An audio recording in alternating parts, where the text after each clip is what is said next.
காற்று கற்றுத்தந்த பாடம். ஒரு தன்னம்பிக்கை கதை.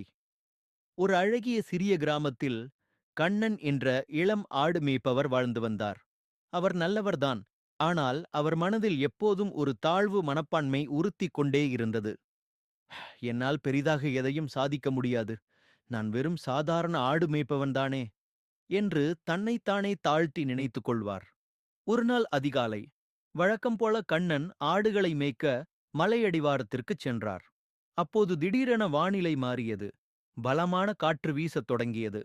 மரக்கிளைகள் சலசலவென சத்தமிட்டன. புழுதி பறந்தது. அந்த இரைச்சலைக் கேட்டு ஆடுகள் பயந்து சிதறி ஓடத் தொடங்கின. கண்ணன் மிரண்டு போனான். அந்த சூறாவளி காற்றை பார்த்து, இந்த காற்றுக்கு எவ்வளவு ஆற்றல் உள்ளது இது! நினைத்தால் எதையும் சாய்த்து விடுகிறதே! இவ்வளவு ஆற்றல் நமக்கும் இருந்தால் எப்படி இருக்கும்? என்று ஏக்கத்தோடு நினைத்தார்.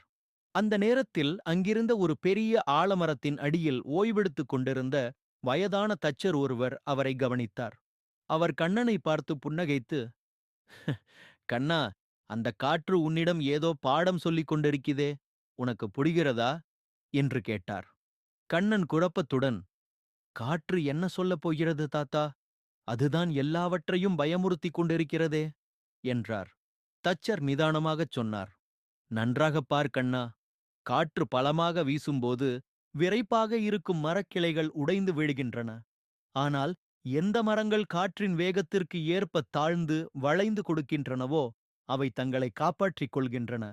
நிமிர்ந்து நிற்பது மட்டும் பலமல்ல, தேவைப்படும்போது வளைந்து கொடுப்பதும் பணிவாக இருப்பதும் தான் உண்மையான புத்திசாலித்தனம். நீயும் அதுபோல விவேகமுடனும் விடாமுயற்சியுடனும் உழைக்க கற்றுக்கொண்டால் உன் உள்ளே இருக்கும் உண்மையான ஆற்றல் வெளிப்படும். அந்த வார்த்தைகள் கண்ணனின் சிந்தனையை தட்டி எழுப்பின. மேலும் அவரது இதயத்தில் ஒரு தாக்கத்தை ஏற்படுத்தின. அவர் தனக்குள் நினைத்துக் கொண்டார். நான் ஒருபோதும் உண்மையிலேயே கடினமான முயற்சி செய்யாததால் சாதாரணமாகவே இருந்து விட்டேனா? கடின உழைப்பை தவிர்த்து வருகிறேனா? அந்த நொடியிலிருந்து கண்ணன் மாறத் தொடங்கினார். தினமும் அதிகாலையிலேயே எழுந்து ஆட்டுப்பட்டியை சுத்தம் செய்தார்.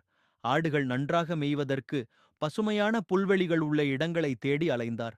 ஆட்டையும் அக்கறையோடு பராமரிக்கத் தொடங்கினார். நாட்கள் உருண்டோடின. கண்ணனின் கடின உழைப்பும் மாற்றமும் கிராமத்தினர் கண்களில் பட்டது. அவரது ஆடுகள் முன்பை விட ஆரோக்கியமானதாகவும் எண்ணிக்கையில் அதிகமாகவும் பெருகின.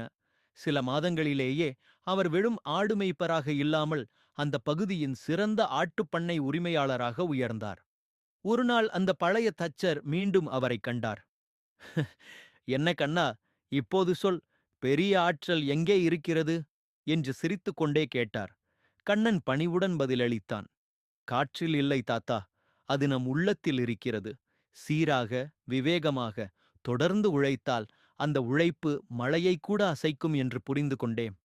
தச்சர் மகிழ்ச்சியாக தலையாட்டி, அதுதான் காற்று கற்றுத்தந்த பாடம் மகனே என்றார். கதையின் நீதி. உண்மையான பலம் என்பது உடல் வலிமையிலோ அல்லது அதிகாரத்திலோ இல்லை. அது நம்முடைய விடாமுயற்சியிலும் பணிவிலும் தான் இருக்கிறது. யார் ஒருவர் தன்மீது நம்பிக்கை கொண்டு கடினமாக உழைக்கிறாரோ அவரை எந்த புயலாலும் வீழ்த்த முடியாது.